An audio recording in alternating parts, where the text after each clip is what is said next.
Là à cette photo du Pentagone qui montre l'avant de l'axe, mais sans les pales qui se sont probablement arrachées lors de l'impact. La ressemblance est troublante. L'US Air Force ne possède qu'un tout petit nombre d'avions A3 Scott Warrior opérationnels. Ils sont stockés en Californie chez Hughes Aircraft, qui est mieux connu aujourd'hui sous le nom de Raytheon, fabricant du Global Hawk, un drone dont nous avons parlé au début. Alors si cette pièce ne provient pas d'un 757, d'où vient-elle? Et où sont les moteurs du vol 77? Le second morceau de débris identifiable était censé être un morceau du fuselage. Les sceptiques affirmèrent que ceci était bien la preuve que le vol 77 avait bien frappé le Pentagone. Mais cette pièce aurait pu provenir de n'importe quel avion d'American Airlines. Et pourquoi n'est-elle pas légèrement brûlée ni même rayée après un impact à 850 km/h? Le troisième morceau de débris est un boîtier diffuseur. Regardons d'un peu plus près un boîtier diffuseur de 757. Voyez-vous les ouvertures triangulaires? Celles-ci sont introuvables sur le boîtier trouvé au Pentagone. Mis à part ces trois débris, le reste était assez léger pour être ramassé à la main. Des employés du Pentagone ont été vus en train d'emporter une caisse enveloppée dans une bâche bleue. Pourquoi tant de mystère? Si le vol 77 s'est bien vaporisé à l'impact, ce serait une première dans l'histoire de l'aviation. Par exemple, le 15 août 2005, le vol 522 d'Helios Airways, un Boeing 737, s'écrasa sur un flanc de coteau à grande vitesse, provoquant la mort de 121 personnes. Contrairement au Pentagone, nous constatons des incendies, des débris de queue, d'ailes, de moteurs, de cockpit et des corps. Cinquièmement, pourquoi les dégâts au Pentagone sont complètement incohérents avec la taille d'un Boeing 757?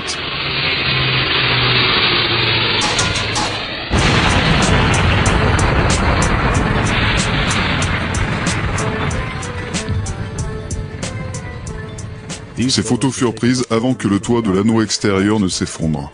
Le seul dommage visible est un simple trou de moins de 5 mètres de diamètre.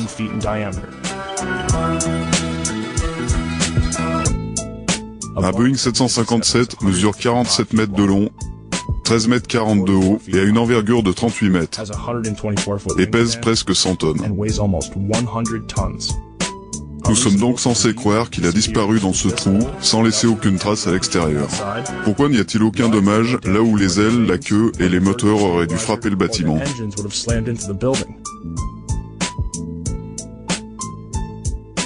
Vous souvenez-vous de la grosseur des moteurs? Les 6 tonnes d'acier et de titane frappèrent le Pentagone à 850 km/h. Ils se seraient littéralement encastrés dans le building, laissant 2 empreintes bien visibles. Et pourtant, le seul dommage à l'extérieur du Pentagone est ce simple trou. Pourquoi les fenêtres situées à côté du trou sont-elles complètement intactes? Pourquoi les enrouleurs de câbles situés directement en face du trou n'ont même pas été touchés?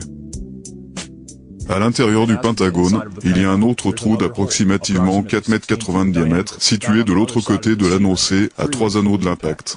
Pour que ce trou ait été causé par le vol 77, le Boeing devrait avoir transpercé 2,70 m de béton armé.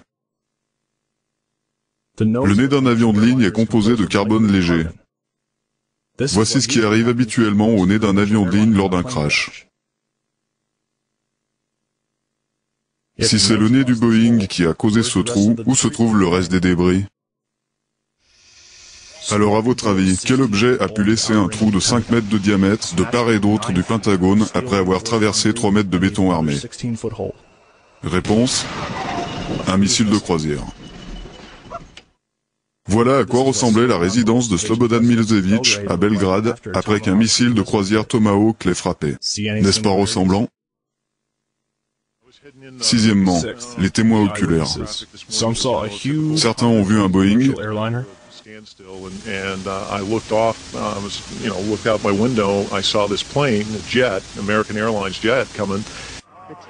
Certains ont vu un jet privé de 8 à 20 places.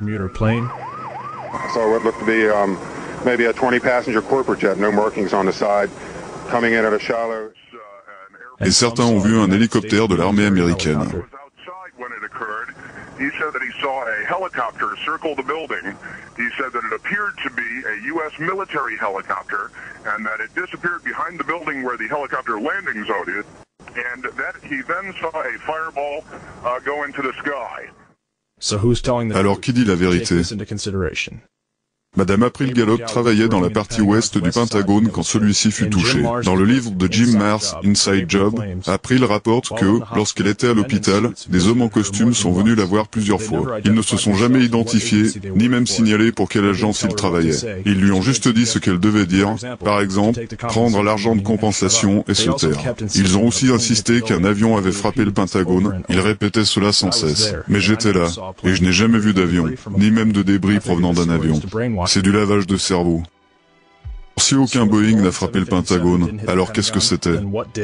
Des témoins à l'intérieur et à l'extérieur du Pentagone furent projetés au sol par ce qu'ils décrivèrent comme une onde de choc.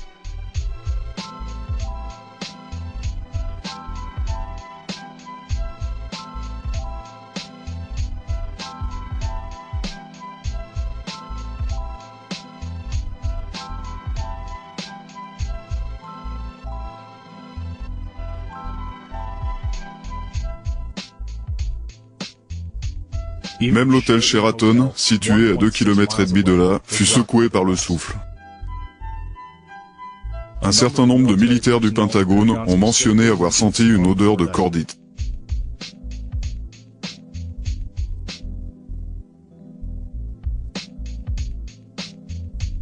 La cordite et le kérosène ont deux odeurs très distinctes. La cordite est une poudre utilisée dans les munitions, c'est un mélange de nitroguanidine, nitrocellulose et nitroglycérine. Elle produit peu de fumée, pas de flash, mais cause une forte onde de choc. Les témoins disent avoir vu un flash argenté. La combustion du kérosène, comme pour les avions qui ont frappé les tours jumelles, produit du jaune brillant dans le meilleur des cas. Regardez. Une énorme boule de feu à combustion lente, pas de flash argenté, pas d'onde de choc. Alors qu'au Pentagone, un minuscule flash argenté qui secoua les bâtiments environnants. Quel que soit cet objet, il a peut-être un rapport avec les deux avions qui se trouvaient dans les environs après le crash. Le premier a clairement été identifié comme étant un C-130.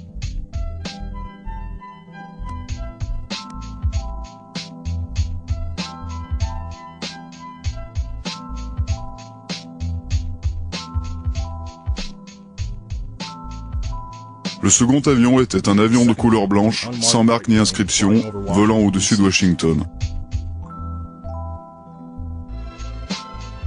Aaron, I'm standing in Lafayette Park directly across from the White House, perhaps about 200 yards from the White House residence itself.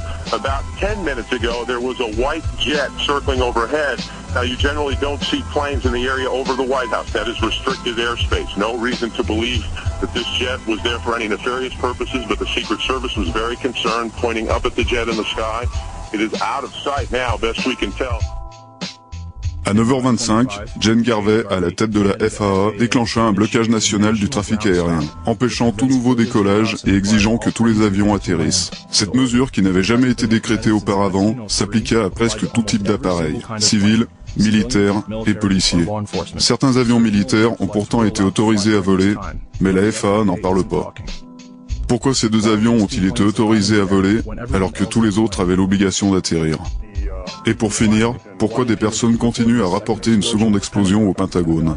Well, I can't tell you about that, but I was just here in front of the Capitol, which, by the way, has been evacuated, and back toward the Supreme Court area, we just heard a low, muffled thud. It sounded like a small explosion. There have been unconfirmed reports of second explosions here at the Pentagon. We have not confirmed that, but again, the counterintelligence sources... D'où vient cette boule de feu? Septième point. Des caméras de surveillance d'une station-service de l'hôtel Sheraton, ainsi que celle du ministère des Transports de Virginie, ont entièrement capturé l'événement.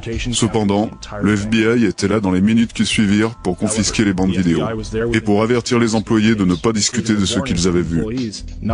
Si le gouvernement souhaite prouver une bonne fois pour toutes que le vol 77 a bien frappé le Pentagone, tout ce qu'il aurait à faire serait de rendre publique une de ces bandes. Au lieu de ça, ils publièrent une série de 5 clichés provenant d'une caméra en face de l'héliport, malgré le fait qu'aucune ne montre un 757.